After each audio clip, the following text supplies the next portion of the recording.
prière s'apprend.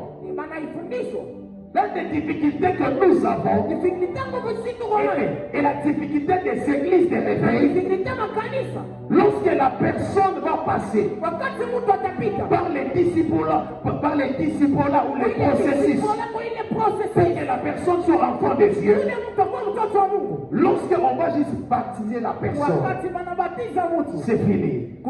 Et la personne, on va lui laisser dans l'église. Et lorsque la personne va se rendre compte que ça fait plusieurs années il prie, mais il ne reçoit pas. Pourquoi? Parce que la prière s'apprend. Ça, c'est la première réalité de la prière. Donc, vous lisez dans Luc chapitre 11, le premier verset. La Bible nous dit quoi? Les disciples de Jésus ont suivi Jésus. Il dit ceci. Et puis Jésus était dans la prière. Les disciples ont entendu lorsque Jésus a fini de prier. On a suivi Jésus. On dit ceci. Enseigne-nous à prier. Comme Jean-Baptiste avait appris à ses disciples. La grande question à se poser. Avez-vous déjà appris comment prier? C'est là où il y a le problème. Nous prions mais nous ne recevons pas. Parce qu'on n'a jamais appris comment prier. Parce que tu as écouté le prophète Shaphat déclarer Yahweh Sabaoth. Et il dit Seigneur, fais-moi grâce. Et quand tu entres aussi dans la prière, tu déclares Yahweh Sabaoth. Fais-moi grâce. Mais quand tu connais comment prier, tu n'auras pas de problème avec le principe de Dieu. Exaucia sera facile dans ta vie que tu connais comment prier. Tu ne peux pas trouver si tu ne cherches pas. C'est ça même le problème de notre génération. Est-ce que tu peux demander à ton voisin? Tu connais prier. Demande-lui s'il connaît au moins prier. Demande-lui. Nous allons les remarquer, c'est par les actes. Nous allons les remarquer par les choses, les actions et les actes. Jésus-Christ n'était pas en train de dire qu'il était en train de guérir. Ni il n'était pas en train de dire que moi je suis capable de marcher sur le sol.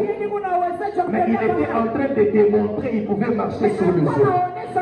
Et moi, ma prière aujourd'hui, dans l'atmosphère divine, que le Saint-Esprit puisse t'apprendre comment tu peux prier. Que le Saint-Esprit puisse t'apprendre à comment prier.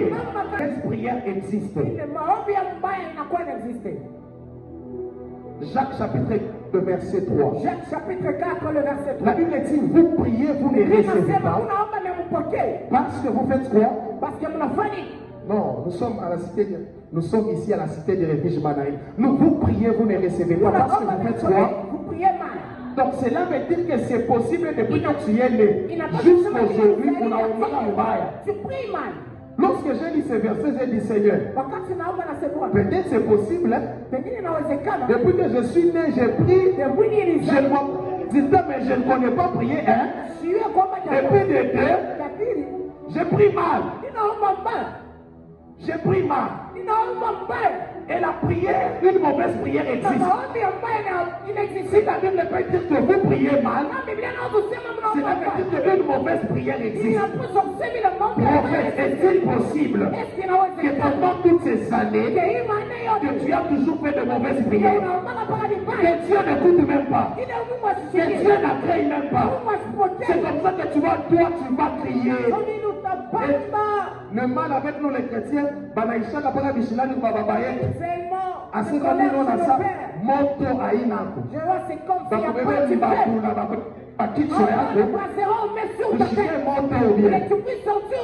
Si toi-même d'abord tu as un problème, tu fais mal ta prière, tu ne sais pas comment s'adresser à Dieu, tu ne sais pas comment procher à Dieu, c'est comme ça que Dieu n'exauce pas ta prière. La prière mal faite, elle existe. Troisième des choses, la prière a ses principes. La prière a ses principes. Et le tout premier principe de la prière, c'est le principe que moi j'appelle le principe de cache-toi. Matthieu chapitre 6, le verset 6. Matthieu chapitre 6, le verset 6. La Bible est en train de dire ceci. Lorsque tu veux prier, entre, fais quoi? Entre là-dedans. Et puis tu vas fermer là. Et puis tu vas prier. Et la Bible continue. On dit les yeux qui est dans le lieu secret. Il va t'écouter. Mais là par là il y a un problème. Moi, je suis Salomon. Je n'ai pas de chambre. Je ne peux pas prier en cours de route. Qu'est-ce que je peux faire? Mais la Bible dit entre dans ta chambre. Il fait et prier.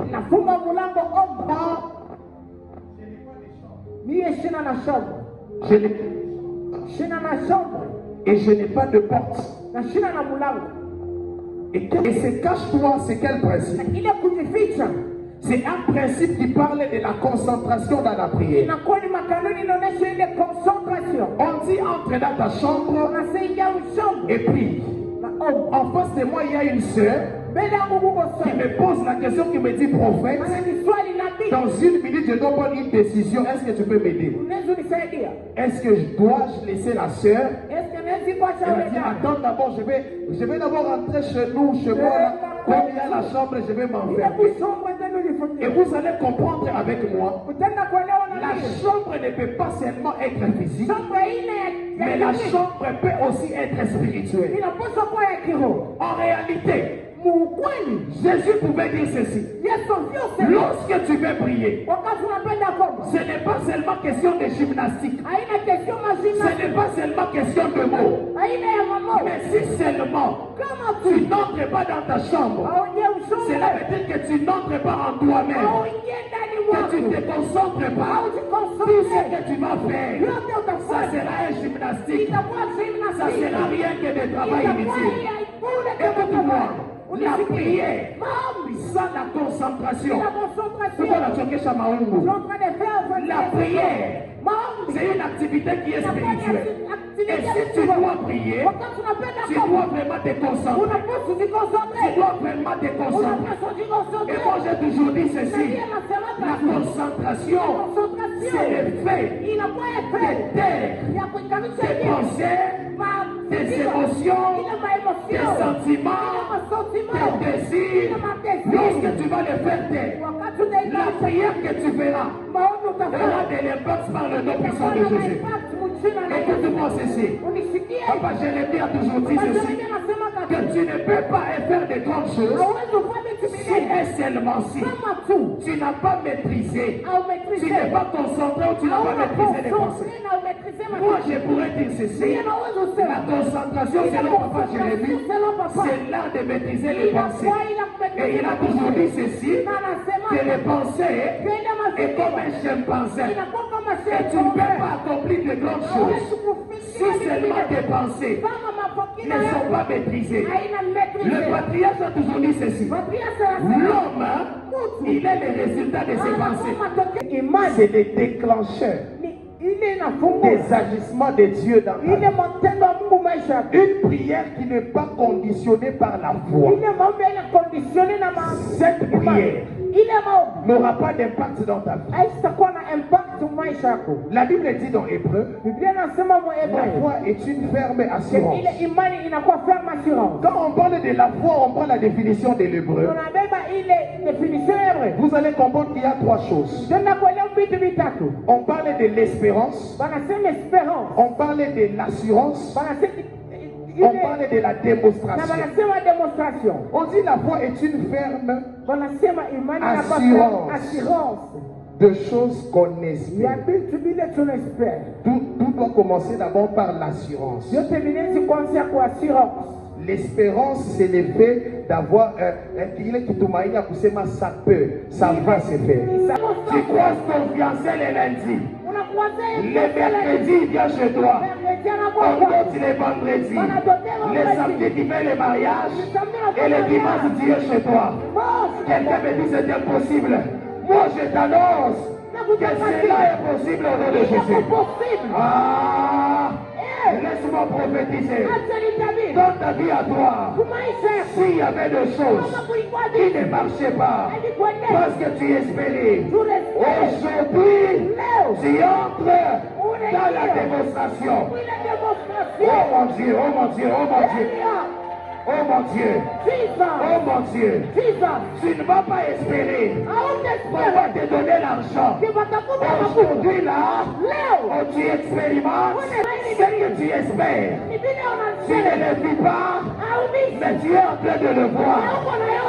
Aujourd'hui, ce que tu veux, ce que tu penses, tu ne vas pas espérer.